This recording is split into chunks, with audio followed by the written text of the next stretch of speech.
허락하신 하나님의 말씀은 사도행전 14장 1절로 7절까지의 말씀입니다. 이에 이고니온에서 두 사도가 함께 유대인의 회당에 들어가 말하니 유대와 헬라의 허다한 무리가 믿더라. 그러나 순종하지 아니하는 유대인들이 이방인들의 마음을 선동하여 형제들에게 악감을 품게 하거늘 두 사도가 오래 있어 주를 힘입어 담대히 말하니 주께서 그들의 손으로 표적과 기사를 행하게 하여 주사 자기 은혜의 말씀을 증언하시니 그 시내의 무리가 나뉘어 유대인을 따르는 자도 있고 두 사도를 따르는 자도 있는지라. 이방인과 유대인과 그 관리들이 두 사도를 모욕하며 돌로 치려고 달려드니 그들이 알고 도망하여 루가오니아의 두 성 루스드라와 더베와 그 근방으로 가서 거기서 복음을 전하니라. 예루살렘에서 시작된 박해는 오히려 복음 사역의 확장으로 이어집니다. 핍박과 환란을 피해 쫓기는 상황 가운데 있어도 복음은 점점 더 이방 땅으로 깊숙이 들어가고 있었고 그 불길은 마른 들판에 붙은 불길처럼 번지고 있었기 때문입니다. 예루살렘과 유다 회당을 넘어서 이제는 회당조차 없는 이방의 항복판까지 그 복음이 확산되고 있었습니다. 사도행전 13장의 말씀과 오늘부터 묵상하게 될 14장의 말씀은 안디옥 교회로부터 파송받은 바울과 바나바의 1차 전도 여행에 관한 기록입니다. 수리아 안디옥을 떠난 바울과 바나바는 항구인 실루기아에서 배를 타고 구브로 섬에 있는 바나바의 고향 살라미 지방에서 그의 조카인 마가 요한을 만나 전도 여행을 함께합니다. 이후 바울 일행은 구브로 섬의 수도 바보를 거쳐 밤빌리아 지방의 버가에 도착하게 됩니다. 그런데 이곳에서 전도 여행에 나중에 합류한 바나바의 조카 마가 요한은 일행을 떠나 예루살렘으로 돌아갑니다. 이후 바울과 바나바는 비시디아 안디옥을 거쳐 이고니온에 이르게 되었습니다. 이고니온은 지형적으로 굉장한 험산 줄령의 협곡 사이에 넓게 펼쳐진 평야 지역이었습니다. 이곳에서 두 사도는 어려운 상황에 직면하게 됩니다. 사도행전 14장은 바울과 바나바가 유대인에 의해 비시디아 안디옥에서 쫓겨나게 되어 도착하게 된 갈라디아 남부 지역 이고니온과 루스드라와 더베에서 있었던 일에 대해 기록하고 있으며 오늘 본문은 이고니온에서 겪은 일을 그리고 있습니다. 이고니온은 비시디아 안디옥에서 남동쪽으로 약 145km쯤 떨어진 도시였습니다. 두 도시는 서로 가까운 도시가 아니었을 뿐만 아니라 그 길도 평지가 아니었기에 오가는 길이 쉽지 않은 길이었습니다. 그럼에도 불구하고 두 사도가 이고니온으로 가기로 결정한 것은 그나마 이고니온이 비시디아 안디옥에서 가장 가까운 성읍이었기 때문이었습니다.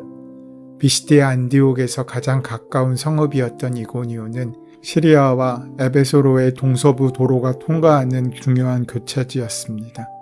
교통의 요충지였던 이곳은 자연스럽게 군사적으로도 중요한 장소가 됩니다. 로마 제국의 클라우디우스 황제가 클라우디코니움이라고 곧 클라우디우스 황제의 이고니온이라고 부를 정도로 중요한 위치를 차지한 도시이기도 했습니다.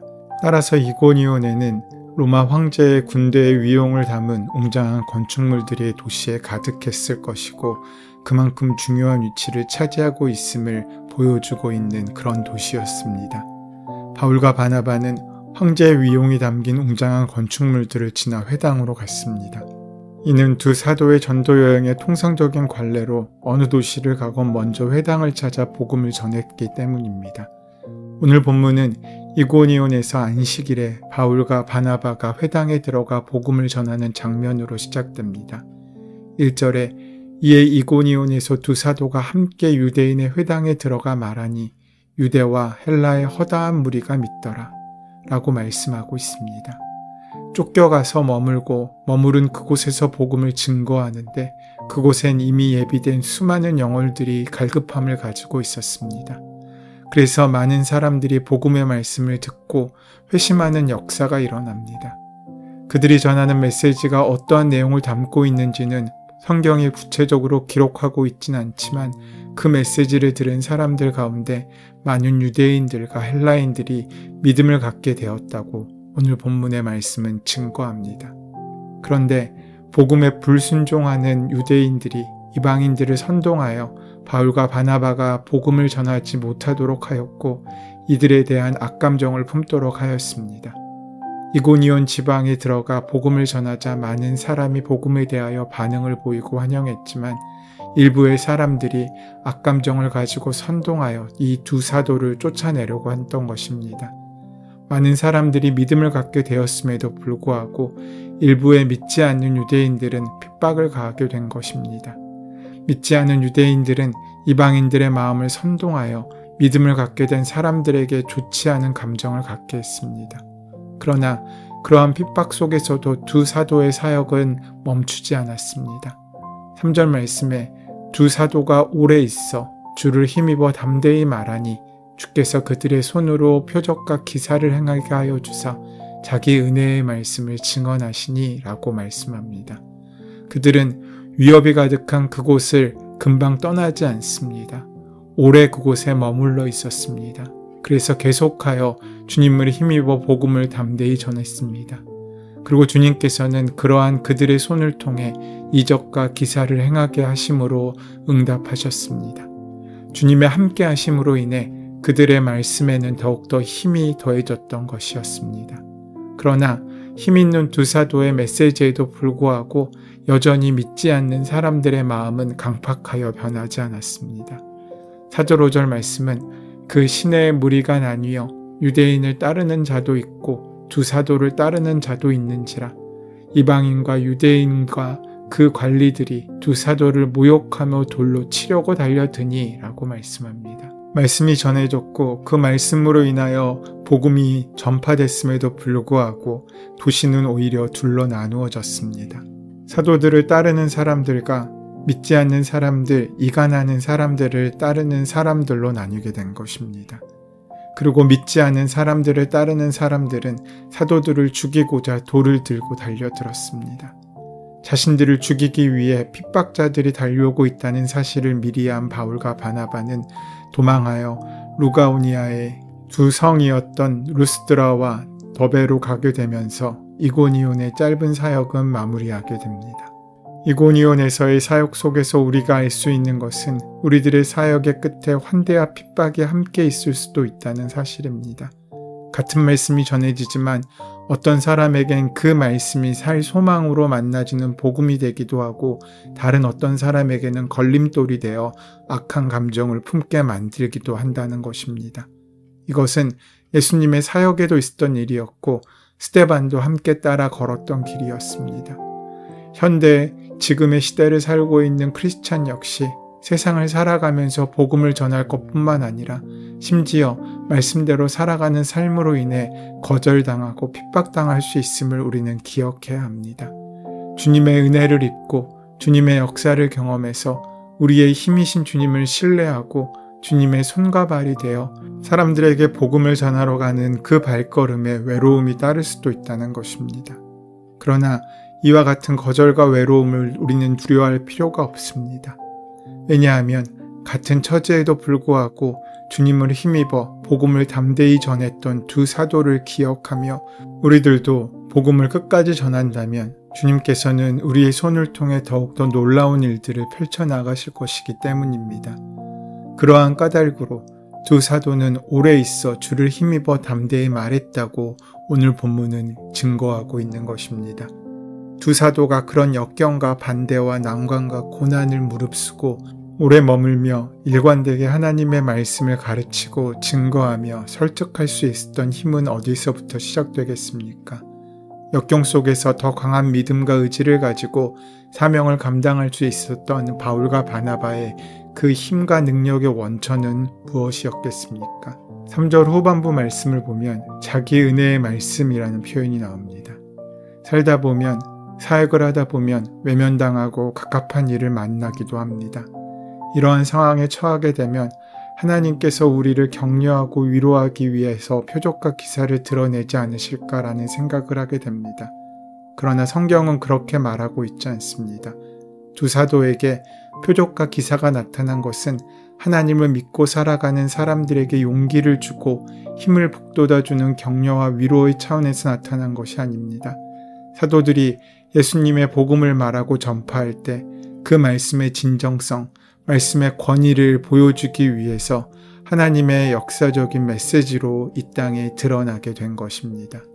지금 하나님께서 이 땅에 영적으로 통치하신다는 사실과 그 일이 하나님께서 하시는 일임을 증명하고 있는 것입니다. 사도들이 그런 역경과 고난과 환난을 만나면서도 굳건하게 전진할 수 있었던 근거와 에너지가 바로 여기에 있습니다. 세상의 힘이나 물리적인 억압이 사도들을 무너뜨릴 수 없었던 것은 그것이 하나님께서 맡기신 일이었고 하나님이 주신 말씀이기 때문이었습니다. 그들에게 나타난 특별하고 신비로운 기적과 표적 때문이 아니라 하나님께서 주신 말씀과 약속으로 온전히 전하며 나아가고 살아갈 때 바로 그 자리에서 하나님의 특별한 신비한 역사가 일어나게 된 것입니다.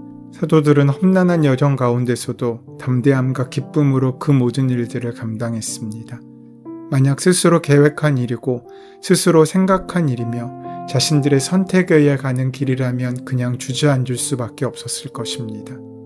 그런데 험한 인생의 항로를 가면서 물러설 수 없고 무너질 수 없고 포기할 수 없는 것은 하나님께서 이 일을 맡기셨다는 그것 하나였습니다. 표적과 기사를 행하게 하여 주사 자기 은혜의 말씀을 증언하시니 이 말씀을 우리는 기억해야 합니다. 하나님은 그냥 일만 맡겨두시지 않습니다. 표적과 기사를 통해 하나님이 모든 과정을 임재하시고 주관하고 있으심을 확증하고 있으신 것입니다. 불순종하는 유대인들의 방해에도 불구하고 두 사도는 더욱더 담대히 복음을 전하였고 신실하신 주님께서는 그들이 표적과 기사를 행할 수 있도록 놀라운 힘을 더해 주셨습니다. 하지만 이 지역은 유대인들을 따르는 사람들과 두 사도를 따르는 사람들로 나뉘게 되고 마침내 두 사도는 돌을 맞을 위험한 상황에서 루스드라와 더베 근방으로 이동을 하게 됩니다. 주님의 복음을 전하기 위해 헌신하고 말씀에 순종하며 복음을 전하던 사도들이었지만 이들은 많은 반대와 목숨의 위협 가운데 이곳저곳으로 피해 다녀야 하는 신세가 된 것입니다. 이러한 복음에 대한 반응은 오늘 우리의 선교 현장에서도 동일하게 나타납니다. 복음을 전하기 어려운 국가에서 어느 한 동네에서 복음을 전하다가 박해를 받거나 더 이상 그 지역에 머물 수 없기 때문에 다른 지역으로 피하거나 사역지로 옮기게 되는 경우가 있습니다. 이러한 모습은 한편으로는 고난과 핍박을 당하며 이리저리 쫓겨다니는 폐잔병 같은 모습으로 보일 수도 있지만 복음은 어떤 순간에도 어떠한 상황 속에서도 절대로 멈추거나 위축되지 않고 계속해서 전진하고 확장되어 간다는 사실을 보여주게 됩니다. 하나님께서는 이 모든 박해와 방해와 어려움 가운데서도 하나님의 은혜의 지경이 어떻게 확장되어 가고 있는지 이 복음의 여정과 사도행전의 말씀을 통해 더 나아가 우리의 삶의 간증들을 통해 보여주고 있지 않으십니까? 우리에게도 어려운 일들이 생기고 때로는 지금 돌을 맞아 거의 죽을 지경에 이를 때도 있습니다. 그러나 이 모든 상황이 하나님께서 허락하신 것들이라면 그렇기 때문에 돌을 맞아 죽을 지경이 되었더라도 그것 가운데서 하나님의 선하신 뜻이 무엇인지 우리가 살피고 만날 수 있다면 우리는 스스로를 불쌍히 여기거나 스스로 패배감에 빠질 것이 아니라 그 상황을 허락하신 하나님을 인정하고 그 상황 속에서 하나님께서 나를 통해 하시길 원하시는 일, 나를 통해 이루고자 하시는 하나님의 뜻이 무엇인지를 기억하며 그 상황을 인내하고 평안을 누릴 수 있어야 합니다. 우리의 신앙생활의 궁극적인 목표는 바로 하나님 나라에 있습니다. 그리고 우리가 이 세상을 사는 동안 하나님 나라를 위해 많은 환난을 당할 수도 있습니다. 세상에서 핍박당하고 고난당하고 병들고 매맞고 굴욕당하고 심지어 죽음을 당한다 하여도 결코 위축되지 않아야 되는 이유는 우리의 참된 소망은 이 땅이 아니라 영원한 하나님의 나라에 있기 때문입니다. 이러한 마음으로 사역할 때 우리는 고난과 어려움이 아닌 축복과 영광의 사명을 감당하는 귀한 은혜의 열매를 맺고 누릴 수 있게 될 것입니다. 우리에게 어떤 상황이 닥치더라도 하나님 나라만을 바라보며 우리에게 맡겨진 일들을 잘 감당해내는 그리스도인으로 오늘 하루를 살아가실 수 있게 되기를 소원하고 축원합니다. 은혜의 주님, 우리의 모든 상황 속에서 우리를 주관하시며 우리를 성숙하게 만들어 가신 하나님의 능력과 계획을 믿으며 우리의 소망이 영원한 하나님 나라에 있음을 기억하는 복된 삶을 살아갈 수 있도록 역사하시고 함께하여 주시옵소서. 예수님의 이름으로 기도드립니다. 아멘. 이제 이 아침 우리에게 허락하신 본문의 말씀이 오늘 나에게 하시는 말씀으로 만나지기 위하여 본문의 말씀을 깊이 묵상하시고 함께 기도하는 시간 가지도록 하겠습니다. 함께 기도합니다.